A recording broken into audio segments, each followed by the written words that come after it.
Hello, my beautiful friends.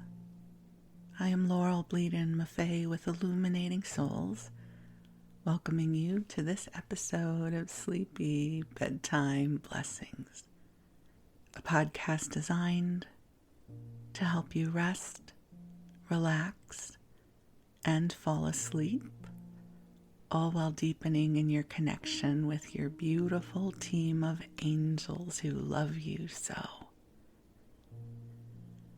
I just have to tell you, as I came to the microphone and I said, hello, my beautiful friends, it dropped me right into my heart. There's so much love gathering here for you in this moment, and I want to affirm that. So if you've been listening for a while, you know that I am an angelic practitioner and a spiritual teacher and an encourager of souls. I just love saying that. It makes me happy every time I do. And I've been doing this work full time since 2006, which is amazing. I always tell people anything is possible. If I can earn my living doing this work, anything is possible. Because it just seems so weird and awesome at the same time. And I do one-on-one angel sessions and a longer form of support, soul mentoring, and different classes. I offer a different class every 6 weeks or so to inspire you and help you come into the light and heart-centered community.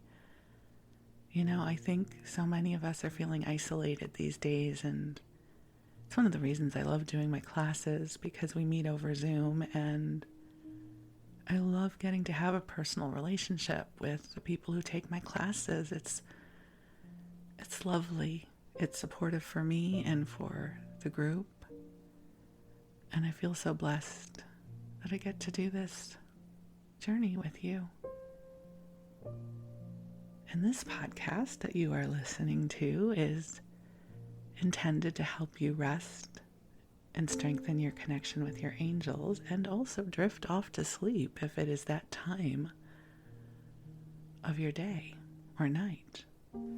So I started listening to sleep podcasts, I think in 2015, and I really came to love them. I still listen to one every night, and it invokes something for me that is a sense of warmth and comfort that I think goes back to my childhood. We lived in a 2-story house, and at our bedtime, when my sister and I would be put to bed, there was still always noise in the house. Not noisy, just noise, ambient noise. The television would be going. I would hear my parents talking. And there's something about a mumbling, a narrative that you don't have to pay attention to me, that helps me drift off to sleep. It's the sweetest thing. And of course, then there is the archetypal sense of comfort that comes from a bedtime story. So this episode's going to run about an hour, because that's my preference as a listener of sleep podcasts. You need not stay riveted the whole time. This isn't the kind of podcast where I'm going to talk about something really important. So if you want to just put it on in the background, or play it while you drive to work, or go for your walk, or drift off to sleep, it's that kind of podcast. I try to be amusing somewhat and bring you meaningful conversation. So it's a blend. I'll talk to you about the food I love. We'll go through an old TV guide. I'll bring you angel messages. Basically, it's a window into my life, because this is a reflection of all the things that are present in my consciousness and life. And if we had the kind of intimate friendship where we were getting together for lunch and going for walks together, these are the conversations we would have. So welcome. I'm glad you're here. So this part of the episode is where at some point I will bring in the angels and talk to you about something that will inspire your heart, hopefully. And then the second part is story time. And that's where I will, who knows, share with you something from my life, read to you a little bit. And I always put in the show notes the timestamp of when the story time begins. So you're welcome to listen to one part or the other or all of it. Whatever works for you is good for me too. And I do have an ask, a request. If you are enjoying the podcast, would you be so kind as to leave a review on iTunes or rate it on Spotify or share it with a friend? It helps other people find the podcast too, so thank you for that in advance. So as I record this, the sun is just getting ready to come up. It looks like it's going to be a little bit of a cloudy day here. But I love this time of day because the darkness turns into light. The silhouettes of the trees become more visible. And I just love this. It feels like it's a time when the world breathes itself open. So I invite you to take a breath, just breathing in the goodness that is with you right now, the goodness you're aware of, or the goodness that you are not. Just to breathe into the possibilities of goodness that are here for you right now. As I record this, it is the middle of November 2023, and there is a lot going on in the world, which I will not be talking about. But I feel like I just have to mention it in acknowledgement that you may be feeling more tired than usual, more emotional than usual. And if you are, it's understandable. Which is why this podcast is infused with love for you. This is an oasis. This is a place where you can come and be loved and supported and receive. So I invite you to get comfortable in whatever way works best for you. I enjoy listening to my sleep podcasts from the coziness of my bed. As I shared with you before, I sleep with lots of pillows and as many blankets as I can get away with without getting too hot, which is really an art form because I don't like to sleep hot. And there's a siren in the background. Okay, everything's okay. It's a prayer request. It doesn't sound like it's too loud though, so I can't decide if I should pause. Okay, I'm going to keep going. There you go. It went off into the distance. So as I was saying, I sleep with as many blankets as I can without getting hot, which, there's a whole intuitive process to it. At this moment, I have one extra blanket on the bed. I am hoping I get to go for a second soon. It has to get to about 35 to 40 degrees Fahrenheit for that to happen. If it's warmer than that, I'll get too hot. And my husband and I both like to sleep in a cold room. So in the winter, we turn off our heat. But we're also in Northern California and not Wyoming, so it works. We might wake up and the house will be 57 degrees. But I'm under a lot of covers, so I don't care, and I usually sleep really well. But we're not quite there yet. I think it's about 64 or 65 degrees now when we wake up. So how about you? What is your recipe for the perfect bed? Do you roll yourself up in the blankets like a burrito? Do you just sleep with a sheet? Are you a side sleeper or a stomach sleeper? We all have our own way of sleeping. And I think there is something that's just so delightful about that bedtime can be such a lovely time. It means our day is over and we get to drift off into that beautiful mystery of sleep. I had some really sweet dreams last night now that I'm thinking about it. In one, I was with my mom, who passed away in 2019. And I was so happy to see her. In my dream, I was like, Mom. I was so happy to be with her. And she looked great. And I was with other family, and I don't know. I think our dreams are fascinating, and I appreciated getting to have a Dreamtime visit with my mom last night. Filled my heart. Still fills my heart. So when I say I wish you the sweetest of dreams, I really mean it. You know, we don't necessarily get to program our dreams, but isn't it lovely when the great remote control of consciousness lands us in a dream that is sweet and comforting? So I wish you sweet and comforting dreams. So let me call the angels in. They are already here. But I love sharing the ritual with you. So beautiful angels on high, I am so grateful for this opportunity to come together with you in service to each of our beloveds listening to this broadcast.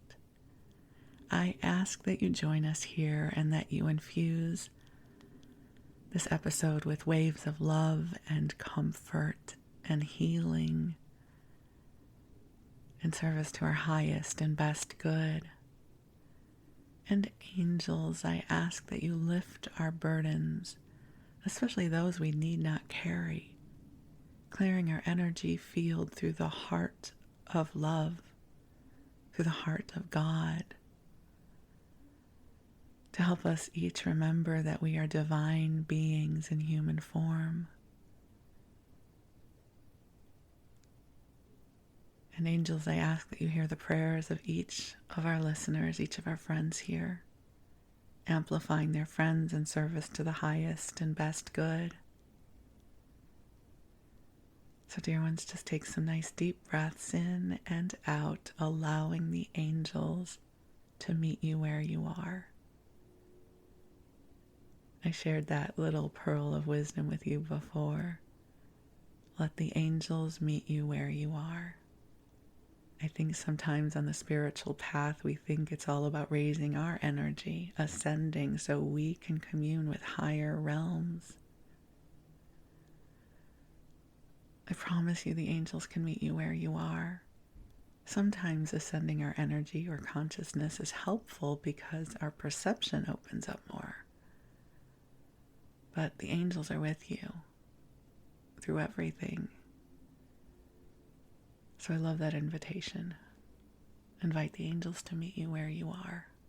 They'll do the heavy lifting. So just take a breath in, allowing the love to be present with you. That the angels are aware of what is transpiring in your life, and they're here for you right now. They are helping to soothe your physical body, your mind, your emotional heart, and your spirit. They are helping you remember who you are as a divine being in human form. Your spirit is mighty. You are filled with light. You are filled with light and goodness. And we are so deeply grateful for the gift of you.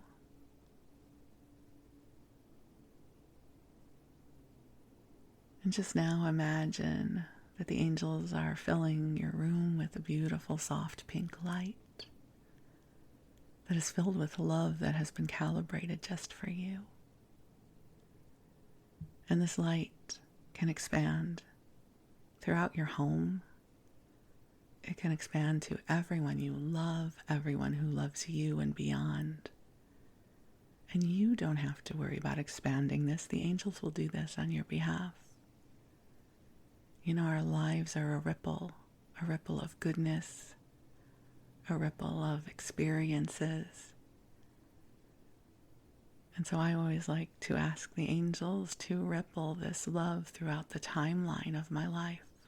Past, present, and future. rippling beyond time and space.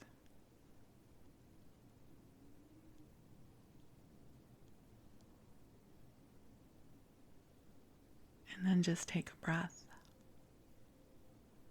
allowing the love to be present for you and with you. I just feel such a sweet sense of love with us right now.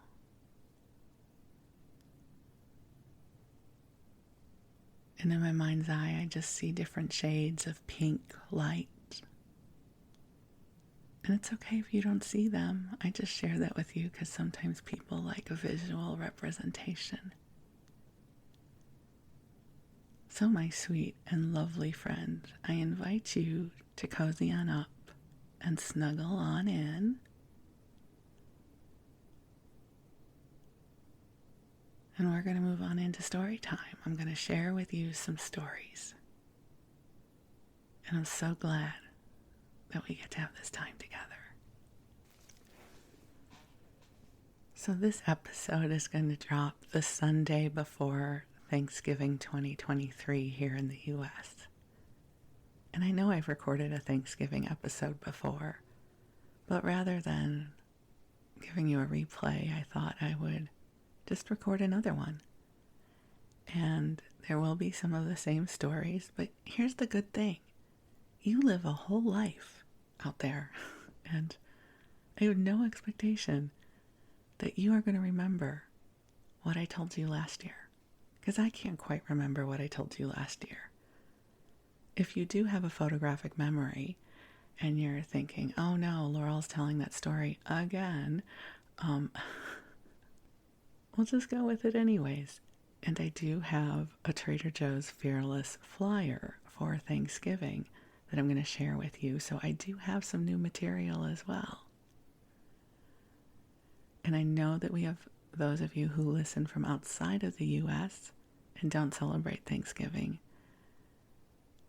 But since I'm here and it's Thanksgiving and it's what I can ramble about for the next 40 minutes, this is going to be our theme for this story time. So I grew up in the Chicago area. And so throughout my childhood, there was a consistency about Thanksgiving. It was always cold because it was winter in Chicago. And my Aunt Jane always hosted Thanksgiving. My mom did the Hanukkah party, and Aunt Jane always did Thanksgiving. And back in the day, like back in the 60s and 70s, when there was a major holiday, like Thanksgiving or Christmas, everything was closed. Everything was closed, I think, except for the White Hen Pantry, which was our version of 7-Eleven.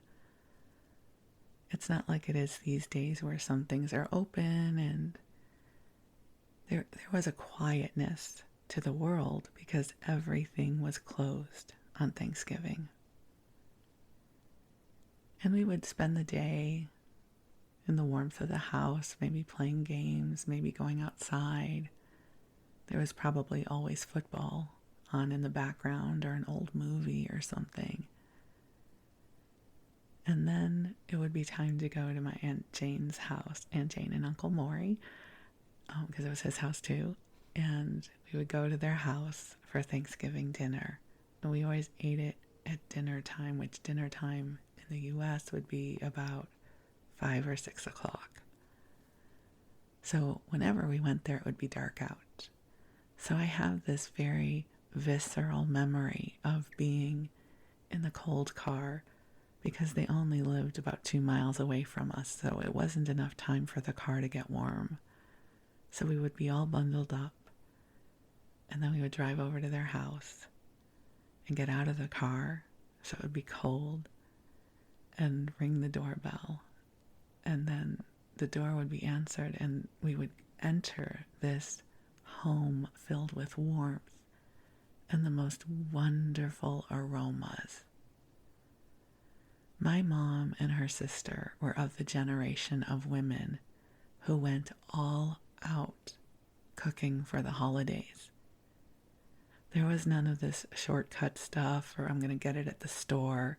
they cooked everything. I mean, how they did this, I don't know, because they both also worked. So we would walk into the house and just be met with this infusion of the most delicious aromas coming from the kitchen. And you would have to go through the kitchen to get to the dining room. And it was a small kitchen. But usually somebody was standing over the turkey, carving it. And there would be stuffing, some form of potatoes, I'm sure. The turkey was the star of the show. Sorry, vegan friends. But it was. It was the 60s and 70s. We were mostly omnivores at that point. And so you would pick a little piece of turkey or stuffing as you were going through the kitchen into the dining room. Oh, and of course there were always candied yams, for sure. And we always had this beautiful Thanksgiving dinner cooked by my aunt. And it was a huge part of my childhood memories. And one of the things I think is so wonderful about our memories is they can continue to bring us joy. And I didn't know I was going to do this, but I want to share with you an excerpt from John O'Donohue's book, Walking in Wonder, just about this very thing, about our more joyful memories. So he writes, "So is there a place where our vanished days secretly gather? I think there is, and I believe the name of that place is memory. Memory to me is one of the great sources, one of the great treasure houses of wonder. You look at humans walking around on streets, in houses, in churches, out in fields, and you realize that each one of these creatures is carrying within herself or himself a whole harvest of lived experiences." And then he goes on to say, memory now seems to be focused almost exclusively on past woundedness and hurt. Some of it is induced, some of it is real. It's sad that people don't use their good memories and revisit again and again the harvest of memories that is within them and live out the riches of that harvest. Isn't that beautiful? And I think about this as we're talking about Thanksgiving. I'm 61 years old, and throughout my life I've had not great Thanksgivings, for sure. But I've had some really wonderful ones. And so I love revisiting the wonderful ones. That experience of coming out, of the cold into my aunt and uncle's house. And the infusion of family and happiness and deliciousness and ritual. I let that be the loudest voice in my memory this time of year. Because it's easy to miss the ones we love or to feel lonely. And listen, it's understandable if those things are present. But I'm going to be sharing with you some of my happier memories because it delights me to revisit them.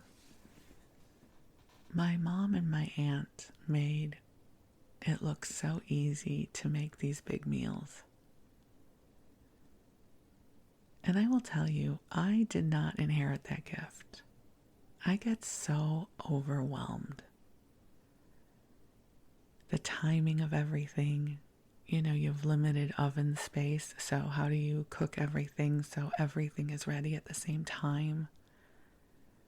And then needing serving dishes and serving spoons and getting everything on the table so hopefully you can actually sit down and eat with your guests.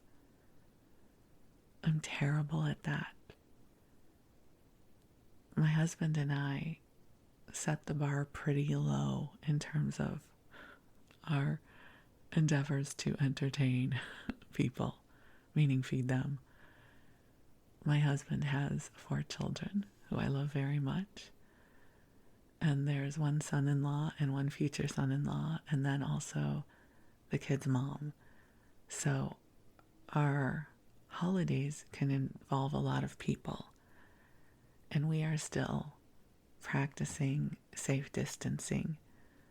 So we only entertain when we can eat outside because our house is very small. So having that many people in the house is challenging in the best of times, much less if somebody has a cold or worse or something. So we eat outside. And, as you know, if you've been listening, I have been having a very difficult time with everything that is transpiring in the world. And I did not know if I was up for Thanksgiving this year. We don't really do much for it, but even the little that we do, I didn't know if I was up for it. And then I was talking with my stepdaughter's fiance, and we talked about Thanksgiving, and I called up Wes. I said, you know what? We have to do this.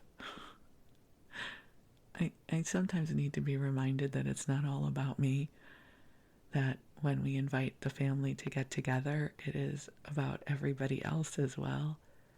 And so I called Wes. I said, you know what? We're going to have to do this, and I don't know that I'm up for it, but let's make it easy. And we'll lower expectations. And so I sent an email out to the family, and I said, so this is a tentative invitation to you for Thanksgiving. So it's contingent upon the weather, that we can eat outside. Second, that nothing horrific happens in the world that just makes me want to crawl in bed for the day. Like, let's see what happens. And if you're okay with hot dogs or pizza for Thanksgiving, come on over. It'll be fun. It's like the worst invitation ever, right? And it was all I had. It was all I could do. That was it. That was going to be as much as I could open up to show up for the holiday this year. And thankfully everybody said, yes, of course, for sure. We're coming. So I really look back in absolute wonder at my aunt who did the whole thing. The whole thing. And she baked her own pies. She did everything. And she put out the nice dishes and the silver and the crystal glasses that all needed to be washed by hand. She did the whole thing, the serving pieces. You know what I do? I serve on chinette and plastic utensils. Here's a garbage bag. Throw it all away at the end. I'm done. Thanks. See you next year. I am not an entertainer. Which surprises me because you would think that I would have inherited that from the women in my family. I come from a strong matriarchal line. I even have my grandmother's china. I mean, I could do the whole thing. I had a friend years ago. I was socially friends with her. I wasn't best friends with her, but we were in the same social circle. And she had 2 young kids. She was married with 2 young kids, and they were going to be celebrating Passover by going camping. And she was going to be packing up their china and their silver for their Seder while they're camping. And I said, oh my God, but what if you break a plate or something? She says, so you break a plate, so what? It's all about the memories. And I remember just marveling at her, thinking, I want to be more like her. This resilient spirit that says, I'm going to take my good china to camp. Who cares? If a plate breaks, it breaks. So what? It's about the memories. Versus me, that gets so overwhelmed. I'm like, here's a piece of chinette and a plastic fork. Have a good time. Throw it out when you're done. So, I know you're all now wishing you were coming to my house for Thanksgiving, aren't you? You're like, oh, Laurel. So, our meal, I'm just laughing because it's really sad. Our meal is going to probably be hot dogs I may make some cranberry chicken. I'm not committing to it right now. I'm going to have to see how I feel. I am going to make a big bowl of the Mediterranean salad from Costco that comes in the bag. So you just open the bag and you pour in the dressing. But it's a really good salad, so I will be serving that salad for sure. There will be some kind of bread. Maybe I'll get Hawaiian rolls. Again, easy peasy, right? And a bag of chips. This sounds like the saddest meal ever, doesn't it? I'm so sorry. It's all I have the energy for right now. But it's all about the company. Yes, I'll have grapes. I'm going to get the really good grapes that are up right now. The autumn crisp green grapes that are delicious. And I'm going to do my best not to judge myself too harshly. Especially after telling you about how wonderful my aunt was at entertaining us for Thanksgiving. I wish I could do that, right? Like the whole thing. Like bring out a beautiful bird. Although, honestly, my husband and his kids do not want traditional food. We would always have non-traditional food for the holidays. So our traditional meals for Christmas and Thanksgiving would be piggies in a blanket, right? So you take a hot dog and cut it in half and put it in a crescent roll. The blue box, Kraft mac and cheese, and tater tots. Because the kids were young and those were their favorite foods. Like they didn't want a turkey and cranberry sauce. Who wants that? Give me piggies in a blanket and mac and cheese and tater tots, please. So our traditions together have always been a non-traditional menu for the holidays. So we're going to do some derivative of that this year. So I know it might sound super sad, but there is a, it's not as if I have always served the 10-course Thanksgiving meal and now they're just going to get a hot dog. Hot dogs have been a part of our family cuisine for a long time. It just sounds really sad the way I'm telling you. There's a lot of joy around our menu choices in this family. They have a very simple palate, which really serves me because I have a very simple preparation style. Because the truth is, if they enjoyed more of the foods I would prepare, I would have prepared them. For instance, every Thanksgiving for years, I lobbied for stuffing. I love stuffing, and I have a great stuffing recipe that includes cornbread, apples, pecans, and a bunch of other stuff. Which now I wouldn't cook it with pecans because Wes can't have them, but still, it's an awesome stuffing that no one was ever interested in. And I only know how to make enough stuffing for 10 people, so I don't ever make it anymore. I love making roasted vegetables. And it's, cut up sweet potatoes and butternut squash and carrots and broccoli and a few Brussels sprouts and leeks. And I might put a little bit of soy sauce on that or balsamic and herbs and some olive oil and roast those. Again, no one's really interested in it, so I eat them for the whole week when I make them. I also, even though it's not a Thanksgiving meal, I never miss an opportunity to make a kugel. I love a good kugel, and I make the best one ever, but no one's really interested. So part of the reason I don't cook these things for Thanksgiving is because no one's really interested in them. So we are going to have a very simple Thanksgiving meal, but we will be together, which is what really, really matters. And there will be laughter and conversation and a lot of love. So I am grateful for that.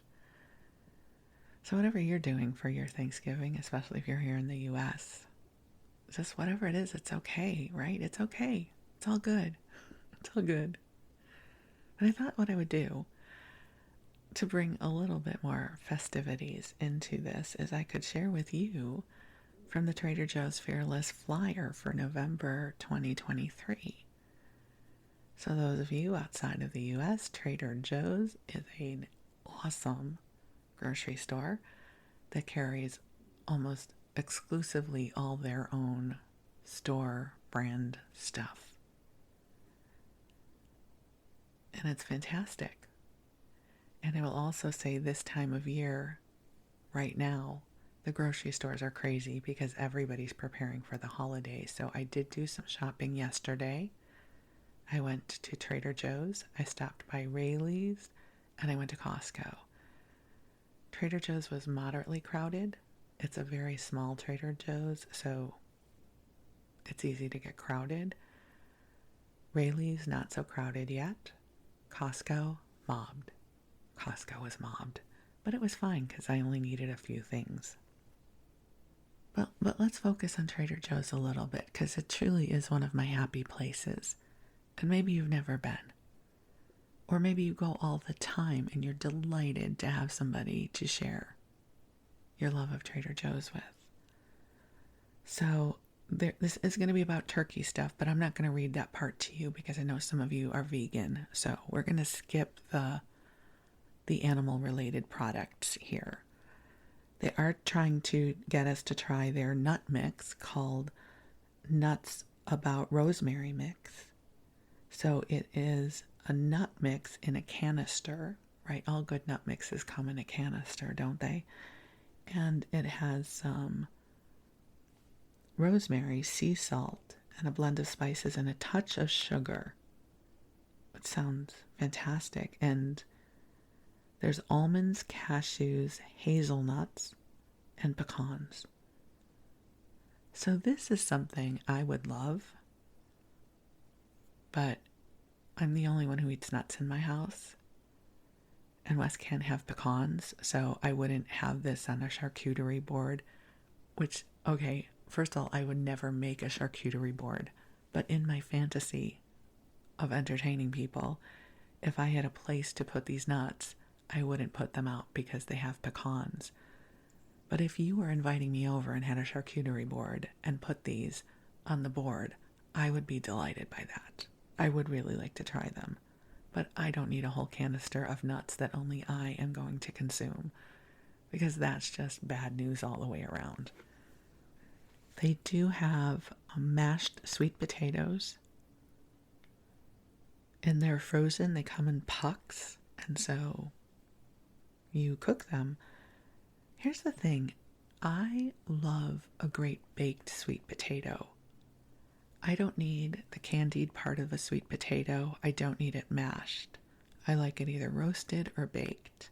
And I love the Japanese sweet potatoes. They're phenomenal. And I like to get really the smaller ones and bake them. And then they're so awesome. So I would not be buying this, but that's okay. Maybe that's what you like. And they do have some mini marshmallows if you need them. They do have this thing called broccoli and cauliflower gratin. I don't know, whatever it is. But typically that involves a bechamel sauce of some kind. Are you impressed that I knew bechamel sauce? They're saying it's a creamy, cheesy sauce. Okay, well, maybe not bechamel. So it has clearly broccoli and cauliflower, mozzarella, and other kind of cheeses. And so that sounds delicious. But again, we are a lot of people, and this would be a small container, so I'd probably have to get 3 of them, and then I don't think anybody would eat them. So it's part of that strategy of how you figure out how much food you need for how many people. And I think I've shared with you before, my cousin Susie Bleadon and I, we have this joke that no matter how much food we buy when we're entertaining, about 2 hours before everybody gets there, we get paranoid that we don't have enough, and we go out and we buy cheese. It's the emergency cheese platter. It must be a Jewish thing. Maybe it happens for Italians too. I don't know. Maybe universal. But no matter how much food I have purchased and prepared for whatever endeavor it is, I think it's not enough. And I go out and I buy cheese. So it used to be whenever either one of us was entertaining, we would call the other person because it would be before texting was a thing. And we'd say, did you buy the extra cheese yet? Did you buy emergency cheese? Because you always need emergency cheese when you're entertaining. Okay, then they do have their cornbread stuffing. So in the past, I have purchased their prepared cornbread stuffing from the refrigerator section so that I could have a little bit of it, because I do love stuffing. I don't know that I'm going to do that this year. I've kind of been ODing on bread a little bit. Reference the episode about Kammerspeck. And I don't know that I'm going to get myself stuffing this year. I'm not necessarily feeling driven to Thanksgiving like foods. But then again, Thanksgiving is 6 days away, and that could change between now and then. And they have roasted cauliflower and orzo. If you served that to me, I would probably take a spoonful and think it was good, but it's not something I would buy. And then they do have Trader Joe's Thanksgiving stuffing seasoned kettle chips. So they're kettle chips seasoned with all of the stuffing spices. Now, I've had them before, and they were okay. I know some people love them, but I wasn't over the moon about them, so I don't get them anymore. They also have, of course, cranberry sauce, for sure, right? And they have herbe de Provence potato wedges, which are frozen, so that's always good to throw things in the freezer. The freezers, which are great mysteries in our homes, yes, of different foods and variety of things you can get, when you need something out of the freezer. Right? The freezer is its own realm of food choices. When do you know that you need to pull something out of the freezer to make for dinner? So you want a variety of things, right? And then they're telling us a little bit about their cheese section. So they have the unexpected cheddar, which is a really good form of cheddar cheese. They have 1,000-day Gouda. I do like Gouda cheese. I think I've shared with you before, I'm the only one in our house that eats cheese. Well, no, that's not true. Wes eats cheese on a sandwich, so if we're making sandwiches, I'll get the sliced cheese and put it on his sandwich. So he likes cheese on a sandwich, cheese and pizza, of course, and mac and cheese. But in terms of snacking cheese, he's not in that realm. So I go to Whole Foods up in Napa, and they have this basket on their cheese counter where they put little noshes of cheese. So I often will get, little samplers of little bits of cheese that I can have on my crackers later. But Trader Joe's does not offer such a thing, so you have to really commit to a whole wedge, which I typically don't do. And they also have sheep's milk cheese from Spain. I'm sure it's delicious.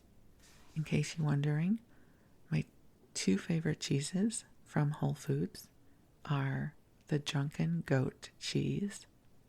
I love that stuff. And then the 3-month Manchego cheese. Both are fantastic.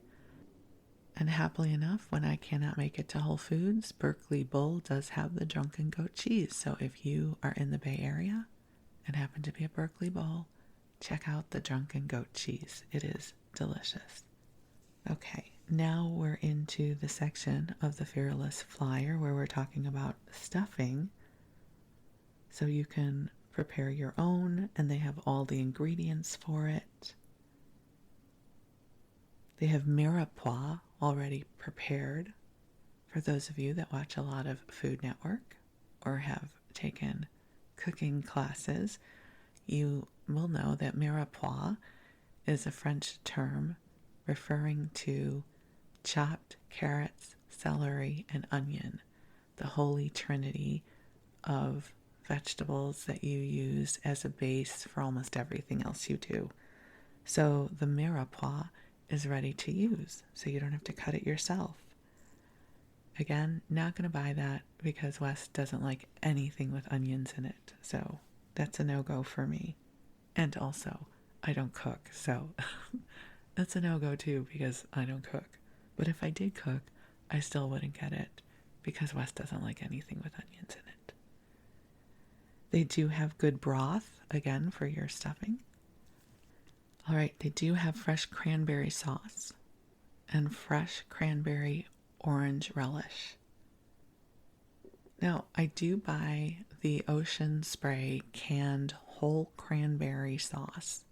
Has to be the Ocean Spray in the can, the whole, not the jellied, for my very famous, at least to myself, cranberry chicken, which I have shared this recipe with you before.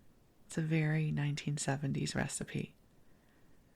What you do is you take 1 can or 2 cans if you're making a lot of chicken of Ocean Spray whole cranberry sauce, a half a bottle of Catalina or French dressing, and 1 package dry of the Lipton onion soup mix.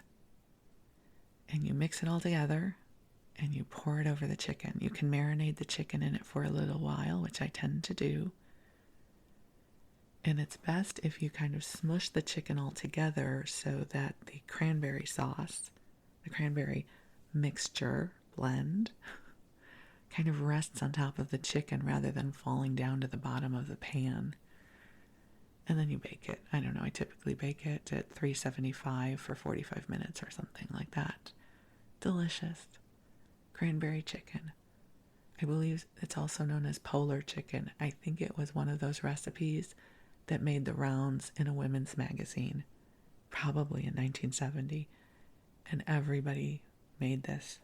So it is still one of my staples in my repertoire of things that I will cook. Cranberry chicken. I do have to give a shout out to my mom because she would actually make her own cranberry sauce. She would buy the bags of the Ocean Spray cranberries from the produce section and actually make her own cranberry sauce. And my dad loved it, so she would make that every year. Go, Mom.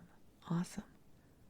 Just so you know, I skipped over the alcohol section of things I don't drink, and so it brings me no joy to tell you about what they have. So we're going to skip over that. So now we're talking about side dishes. They have cute and colorful carrots. I don't know about you, but I love cute and colorful carrots. They say until only a few hundred years ago, carrots came in pretty much any color but orange. They were rich purples and reds and yellows and whites for thousands of years. Until in the 1600s, Dutch farmers crossbred yellow and red carrots to create the now familiar orange carrots, in honor of the Netherlands' national color. I did not know that. But now they have Trader Joe's Les Petites carrots of many colors, which I have bought before. They don't taste any different than the orange ones. I just get them because it's kind of a novelty. They have Brussels sprouts. I did not grow up eating Brussels sprouts. I only really learned about them a little bit later in life. Wes doesn't like them, so I don't make them. And it's really, when I say that I don't make things because Wes doesn't like them, it's not like it's my favorite thing ever that I am giving up. There's zero energy around my not having Brussels sprouts, just so you know. Do not grieve that I am not eating Brussels sprouts because of Wes. It's all good. But if you put one on my plate, I'll eat it. But I am not going to go out of my way to make it. They do have green salad in a bag, which is a phenomenal invention. Thank you to ever who thought of putting salad in a bag with dressing and some kind of topping. You've made my life so much easier, and now I eat more salad than I've ever eaten in my life. And my preference is the Mediterranean salad by Taylor, which is, and it may be a different manufacturer where you're from, It has the mixed lettuce, right, and some other vegetables, and it has the feta cheese and a balsamic vinaigrette. It does have some like chopped seasoned pita chips that I don't use on my salad, so I don't use that part. But I always have some variation of that in my refrigerator. Okay, off salad, they do have petite peas versus just regular sized peas. So these are Trader Joe's petite peas. I mean, I guess if you're going to have peas, petite peas sound lovely to have with your cute and colorful carrots. You could have a whole adorable vegetable homage for your meal. Okay, we're now in Casserole Confidential, is what they're calling it. There's cream of portobello, mushroom soup, and fried onion pieces. I always think I would like soup, and sometimes I do. I make actually a very delicious soup in the crock pot or slow cooker. I'll give you my secret recipe, which is not so secret. I take a box of Trader Joe's creamy tomato soup, which you can also get any brand from your supermarket, the boxed kind. And then I chop in a bunch of vegetables that have already been chopped by someone else. So I get the bagged of chopped vegetables, carrots and broccoli and cauliflower. So it's already been chopped up by someone else. I might chop them up a little bit smaller. I put in a can of beans. Any beans will do. And I might put in some of Trader Joe's frozen potatoes with green beans and mushrooms. And then I just leave that in the slow cooker. I put in just a bunch of spices. And it makes the best vegetable soup. And basically I did nothing. So, yay for that. So here they have a cream of portobello mushroom soup, which I'm sure must be delicious. They are going to have organic sweet potatoes available. Fantastic. Mini marshmallows. There's a recipe here for maple and harissa glazed sweet potatoes. I don't think that's my flavor profile, so probably not for me. Okay, we're now moving into the dessert territory. So they have a cranberry pie. Interesting. I don't know that I've ever had cranberry pie, which I wouldn't have now because I don't eat sugar. Pumpkin pie, of course, always. Again, I didn't enjoy pumpkin pie until I was much older, and it's not something I crave. If you put it in front of me and I was still eating sugar, I would have some of it. But it's not necessarily a food that I crave. It's not like this time of year I'm like, yay, I get to have pumpkin pie. I don't really care. But they do have autumn maple coffee. I'm not a big coffee drinker, but maple I much prefer over pumpkin pie in terms of flavor profile. They do have chocolate coins of the world. And so if you're Jewish, this is Hanukkah gelt, but it's not Hanukkah gelt because it's not, it doesn't have the dreidel on it and stuff, but we grew up calling this gelt Hanukkah gelt. But they do have coins of the world in chocolate, and they do have a giant chocolate coin this year that's like the size of your head. I saw that at checkout. They have organic crescent rolls in the tube. Who doesn't like that? Crack the tube open, roll them up, put them in the oven. You just baked rolls. That's my kind of baking. They have a cornbread mix. They have ciabatta rolls, and they do have everything but the bagel seasoned ciabatta rolls. I know this because I saw them yesterday at Trader Joe's. They do have a couple of different advent calendars. They have everything but the leftovers seasoning blend, which is fantastic. It's all of the seasonings that you would use for your turkey or stuffing on Thanksgiving, and it's fantastic to use all year long. Let's see if they tell us what's in that. It's a combination of savory herbs and spices plus 2 different yeasts, Baker's and Torula. It adds loads of umami flavor. It's really good. I always have that now in my spice cabinet. Not that I use spices very often, but when I do, it's there. They have fuyu persimmons. Again, I didn't really grow up with persimmons. They weren't available in the Chicago area growing up, but every once in a while I'll have one now and they're delicious. Oh, I didn't see this yesterday. Red currant scented foaming hand soap. What do you think red currants smell like? Do you think they smell like grapes? Huh, interesting. I might have to look at that next time I'm there. We also have the official Thanksgiving Trader Joe's crossword puzzle, which I'm going to skip over because I don't think it'll make me feel very smart. And I like my crosswords to help me feel intelligent the way the TV Guide crossword puzzle does. No offense, Trader Joe's. I don't have a relationship with your crossword puzzle, though. So I don't feel confident in my abilities. So we're going to pass on over that. And then, of course, they have canned pumpkin. They have puff pastry. Oh, here, this is the giant milk coin. It's called the capital THE milk chocolate coin. Each 3.17 ounce coin is artfully struck from our supplier's delightfully rich and creamy milk chocolate. They're $1.99 each. So if I was a kid, I would absolutely be tantruming at the checkout line to make sure I got one of those. I would be nice. I would be crabby. I would pull out whatever child-related stuff in my toolbox to get that coin for myself. Which would mean that my brother and sister would get one too, which would be fine. I had no problem with that. My mother would have probably gotten us one to share, which I hated because, listen, I wanted the whole thing for myself, for sure. And then how do you make sure that you all have the same amount? It gets too complicated. But alas, I do not eat sugar anymore, so I can't even buy that for myself now.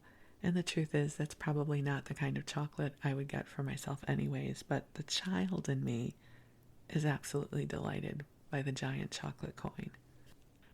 And I do have to give a shout out to my one of my new favorite Trader Joe's products that is not in their Thanksgiving Fearless flyer. And I just went to the kitchen to grab a bag so I could describe it to you. It's dried Ataulfo. I think that's how it's pronounced. Ataulfo mango slices. I think those are the little yellow mangoes that are so sweet. They're organic. And so they're dried mangoes, which maybe you've had already, but these are unlike any other dried mangoes I've ever had. They might be seasonal, so I don't know how long they're going to be out. They're in sort of a beigey yellow package. So here's the thing, when you go to Trader Joe's, you're going to see their everyday dried mangoes in the clear package. Somewhere, though, there might be a little bit of shelf space dedicated to these dried Ataulfo mango slices. They are like candy, but have no additional sugar. I bought one bag just on a lark, and I went back yesterday and I bought 5 more. I was like, I don't know if these are going away, but I need more. So I bought 5 bags. I'm going to hoard them because they're good through July 2024. They are a little more expensive than the other dried mangoes. I think they're $4.99 a bag, but well worth it. So that is my homage, my friends, to Thanksgiving. Some rambling there for you. Some memories. A little insight to our family Thanksgiving this week, which will be lovely. I'm looking forward to having everybody over and making some more memories. and Trader Joe's Fearless Flyer, and I've also shared with you a new TJ's product that I highly recommend, 10 out of 10. And I hope you have a good holiday, my friends. I love you very much. And I'm grateful for this time together. We'll talk again soon. So I wish you the sweetest of dreams. And I love you. Thank you.